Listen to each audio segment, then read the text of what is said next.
Oracle security. In this nugget, we'll talk about the many different ways that we can make our database more secure from hackers. We'll talk about how to monitor who has the sysdba privs. I mean, that's just like having root access on a Unix system. You can pretty much do anything as a sysdba. Another powerful privilege is the sysopper. We'll talk about that too. There's a view called $PW file users that we'll inspect in just a moment. We'll also talk about monitoring operating system authentication. If you can gain access to the database using OS authentication, then basically you're bypassing any passwords on the Oracle database. It can be pretty powerful and pretty dangerous. Basically, if you're using OS authentication, you're bypassing that second level of security. We'll also talk about how to make your passwords a little stronger.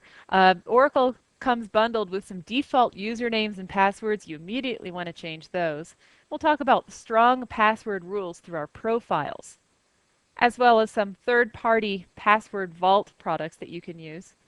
Do you use a key to get into your house? I mean, you probably do. Hopefully you don't leave your house wide open. Have you ever seen someone make a key? Well, I just went to Home Depot the other day to make a copy of my key to the house.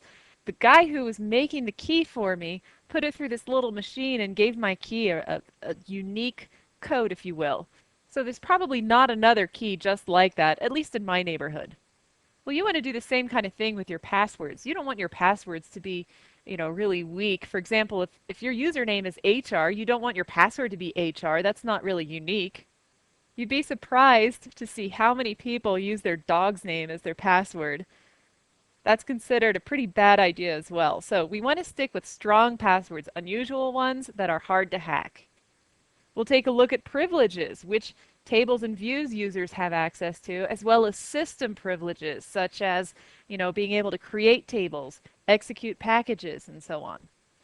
There's a nice little feature with object and system privileges where you can grant that privilege onto another person, which is a nice little feature, but it can also be dangerous too, so we want to take a look at that as well.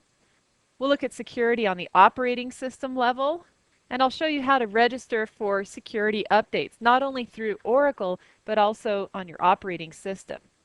As far as networking is concerned, you do want to make sure that your applications are using some kind of secure protocol. You also want to password protect that listener that we talked about in an earlier nugget. We'll review that. And then you'll need to talk to your sysadmin about closing any unnecessary open ports. That will require root privileges. And then the last thing we'll talk about is our database auditing. How to turn on and off those log on and off triggers, how to audit for created and dropped objects. And then we'll talk about fine-grained auditing. If you want to find out if certain rows from a table have been accessed, you can find out who is accessing it, at what time it was accessed, and what SQL statement grabbed that information. So if you think that there's already some kind of suspicious activity, this is like turning on a video recorder in the particular room where this is happening. There's two very important privileges on an Oracle database. One of them is the sysdba. As a sysdba, you can create objects, drop objects in any one schema, do anything you want to with the data. It's limitless. The sysopper privilege lets you start up and shut down the database as well as mount and dismount, which in itself is pretty powerful as well. We can see who has these privileges by looking at $PW file users, and there's only 3 columns there. So I'm going to say select star from $PW file users, and it shows us that our sys user has these privileges. Now when you're logged in as the sysdba, you can grant these privileges onto other people. For example, I can say grant sysdba to Scott. Now when I query this view again, Scott shows up here. Let me show you how dangerous this can get. I'm going to go ahead and connect as Scott. I'll say Scott as sysdba, so I'm logging on with this privilege. And then I pass in the password for the sysdba, not for the regular user Scott. Anytime you're logging in as sysdba, it's going to be the password that's been set through the ORA-PWD command. So, show user. It tells me that I'm logged in as sys. So even though I said connect Scott, the as sysdba really logs me in as sys. If I create an object and I don't fully qualify it with the schema name, it's actually going to be in sys's schema. So now, as this user, I can say grant sysdba to HR. Now let's look at our view again. And here we go. Do you see how this can be dangerous? If you just grant the sysdba privilege to one person on your database, they can then grant that on to other people. So be really careful. This is something you want to monitor on a regular basis to make sure that there aren't users that shouldn't be here. So let's say I want to take away those privileges from Scott and HR. We simply say revoke sysdba from Scott and HR. And we can query this view again, and we're back to sys. Another thing you want to monitor is the OS authentication. OS authentication simply means that a user can gain access to the database without going through an Oracle password file. In other words, as long as they're onto the actual operating system, then there's no other authentication. If you were on Windows, the administrator would simply make a user be a part of the DBA group. And on Linux and Unix, that would be done through the etc password file, as well as the etc group file. So inside of the etc group file, there's a group called DBA, and you can add the user, which is in this etc password file, to that group. Here's a sample entry in the etc password file. This file is just used on Unix and Linux to define all the usernames. So there might be a user called Julie. The X there just means that we're using a shadow file to hide the password, the encrypted password. 123 is the unique numeric ID for Julie, and 500 is the primary group number of Julie. So this 500 is actually going to be present in an entry in the etc group file right here. And then we just have a description. It's usually the name of the person, followed by the home directory and the default shell that the user is placed into when they first log in. Okay, so what's important here is this entry right here. 500 is the primary group number, and so when we look up the number 500, Julie belongs to the DBA group. Now, another way that we can make a user belong to the group is by tacking their username at the end of the etc group entry. So Bob, users Bob and Sue are also DBA, so they can log in without a password. In other words, users Julie, Bob, and Sue, as long as they're sitting on the machine that stores the database, they can say SQL+ / as sysdba. There's no username or password required here. Now, OS authentication is not necessarily a bad thing. It's just something that you want to closely monitor. When you install Oracle, there's a whole slew of usernames that come with the database. Well, if you're using that GUI interface, the Database Creation Assistant, it will prompt you for what the new password is going to be. In previous versions of Oracle, prior to 10G, these were automatically using the default passwords, which is really dangerous. You want to make sure that you change these passwords as soon as you install your database. Now, this is a good thing to know, not only for security, but also when you're interviewing for a job. One of the most commonly asked questions in a DBA interview is, what is the default password for sys? And the default password is change on install. And the default password for system is manager. You want to immediately change these. You have an option to install those sample schemas like the Scott schema and the HR schema. Well, the default password for Scott is Tiger. For HR, it's HR. Well, how do you know if the passwords are still set at the default password? Well, there's no built-in tool that Oracle provides to check for these default passwords, but there are some free third-party tools that you can download from the internet. In addition to changing those default passwords, you also want to implement strong password rules, and we do that through our profiles. Remember in our earlier nugget, we had a data dictionary view called DBA profiles. And in there we have the profile name, the resource name, the type, and the limit. Let's take a look at our default profile. So select resource name and the limit from DBA profiles where profile equals default. Okay, now all we're concerned with are the password entries. So we have our password lifetime. We want to change that. Right now we have no restriction on our password lifetime, which means you can have the same password forever. You could have it for 5 years. I bet if you work at a company, not all of your DBAs are going to be there for 5 years. People are going to come and go, and you don't want them to be able to hack into the system after they leave. There is such a thing as a disgruntled former employee. And that's one of the main points of vulnerability, are internal employees. So we can alter our profile. We can say alter profile default, limit password lifetime. We'll set that to be 90 days. And we have a couple other parameters dealing with the reuse of passwords. Some people like to recycle their passwords. So if you set your reuse time to be, let's say, 90 days, then that just means that you can't use the same password twice within that 90-day window. And if we set the password reuse max to 3, we're just saying that it has to be recycled 3 times before we go to the original password again. What I find to be the most important attribute here is the password verify function. Just a little bit of review. To execute the script that creates that function, you're going to call the Oracle Home RDBMS admin UTL PWDMG script. So that just created our function. If we select the limit from DBA profiles, where profile equals default,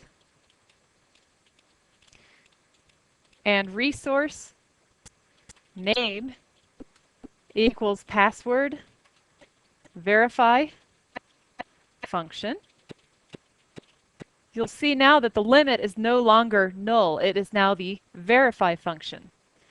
This verify function belongs to the sys schema, and we can look at the whole code by saying select text from DBA source where name equals verify function.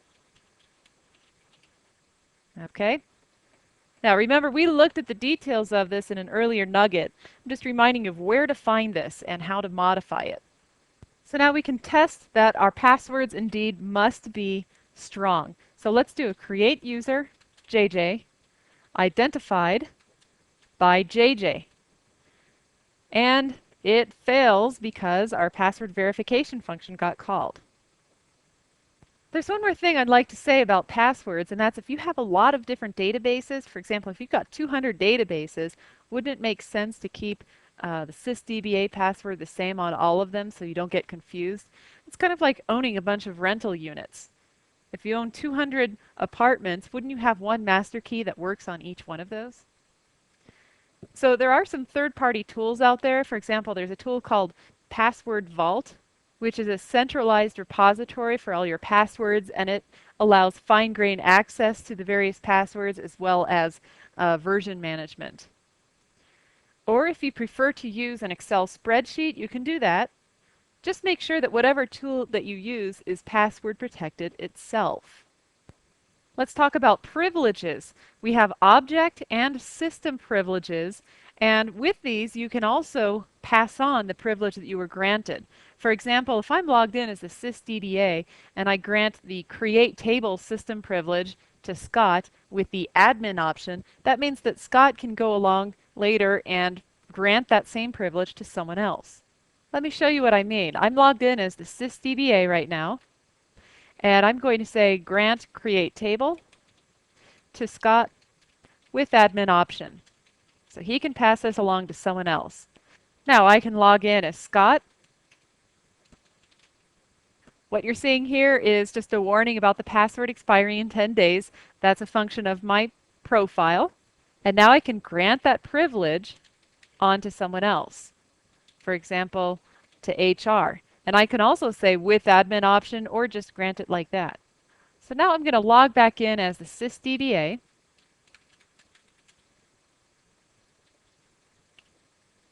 And we're going to take a look at a data dictionary view called DBA sysprivs. What we're interested in here are any of the rows in this view where the admin option equals yes, and we don't care about if the grantee is sys or DBA or if it has the word admin in it. So what we can do is issue this query. Select grantee, privilege, from DBA sysprivs, where grantee not in, like I said, we don't care about sys or DBA, and grantee not like admin, and our admin option equals yes. Okay, so system, we can ignore that as well, that's fine, but here's a red flag, here's Scott, and he has the create table privilege with admin option. So if I were the sysdba here, I would scrutinize this and say, you know what, why does Scott have this special privilege? Another system privilege that I'd be really careful about would be if any regular users have a privilege with the word any in it. For example, if you have the create table privilege, that means that you can create a table in your own schema. If you have the create any table privilege, that means you can create a table in someone else's schema.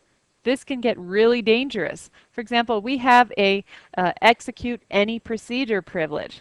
Boy, if you give that to a regular user, they can really wreak havoc on the system because there's some pretty powerful procedures built into the database.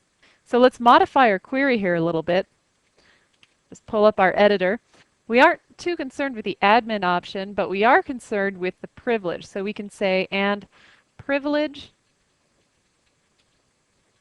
like, here we can say any.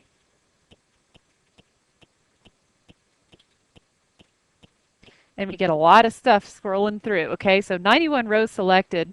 But if you go through here and you see that Scott or any other regular user has these special privileges, then you can be in trouble. So you should go through these privileges on a regular basis and make sure that your database is secure as far as privileges are concerned. You also want to check privileges on the operating system level. For example, all the data files that you've got, those should only be readable by the Oracle user. Any of the logs, the archive logs, things like that. It's not the easiest task in the world to read those binary files, but it is possible with some special tools. You also want to register for security updates. Now with Oracle, you want to go onto their MetaLink website. That's simply metalink.oracle.com. And you can create a username there, and every quarter they come up with new security updates that you should install on your databases. And you should also register for operating system security updates. Now I know Microsoft Windows has automatic updates, and Linux and Unix has their updates as well. As far as network security is concerned, remember you do have the ability to turn on the secure protocol with your applications. So you would configure that in your tnsnames.ora file. Use the TCP/S protocol. Also, don't forget to password protect your listener. Your listener control is the lsnrctl. And remember, you can use the change password command to change it, and then you need to set it. You also want to communicate with your system administrator. Make sure that he or she is closing any unnecessary open ports. Now, as an Oracle user, you can't do that because this actually requires the root privilege. So that's why you need the sysadmin. I consider it also to be a very good idea to practice database auditing. You don't have to audit heavily. You don't have to track every little thing that happens. But it's nice to track log on and log off activity or see when there are failed login attempts. So we did cover these log on and off triggers in a previous nugget, as well as monitoring created and dropped objects. The last thing I want to talk to you about is fine-grained auditing. This is where you can find out when certain rows have been queried. For example, if you want to find out when particular rows in the emp table where the salary is over a certain amount have been queried, you can find out when that was queried, who did the query, what the exact SQL text was, and all that data is going to go into the DBA FGA audit trail view. In fact, I'm going to show you an example right now. To set up fine-grained auditing, you simply need to have the execute privilege on a package called DBMS FGA, stands for fine-grained audit. Well, inside of that package, there's a procedure called add policy, and that's where you can set up the rules as to when you want to add information into the auditing. Okay, so here we're just saying that we're looking at Scott's EMP table. Anytime there's a query on that and the row returned has a salary greater than 2,000, then the SQL text of that query is going to be populated in the data dictionary. You can access it by looking at the DBA FGA audit trail. This high salary here is actually just the policy name. You can call it anything you want as long as it's 30 characters or less. It's considered a good practice to create a special user dedicated just to auditing. Okay, so once you set that up, then let's say a user gets onto the database and does a select star from scott.emp where sal is greater than 2,500. Now if this returns any records, then that information is going to go into this data dictionary view. And so we can grab the timestamp of when that SQL statement was issued, the database user, the operating system user, and the exact SQL text.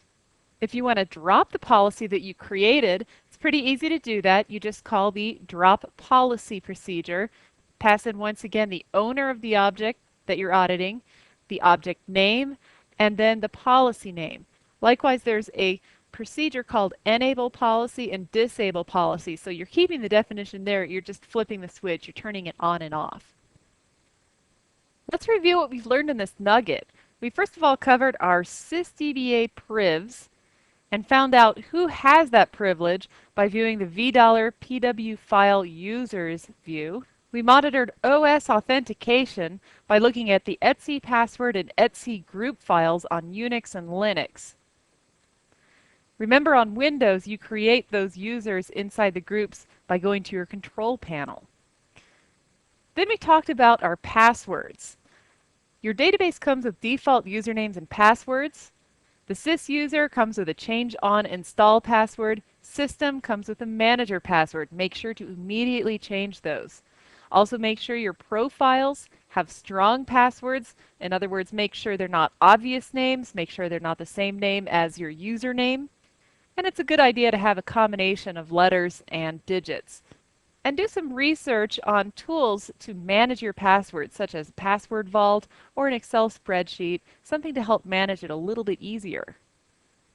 With our privileges, both our object and our system privileges, we can pass those privs on to other users using the grant option for object privileges or the admin option with system privileges.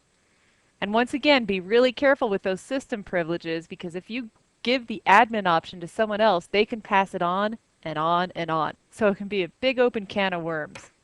You want to make sure you look at the operating system privileges for your data files and other pertinent files like the logs, the archive logs. Make sure you register an account with MetaLink so you can register for those security updates.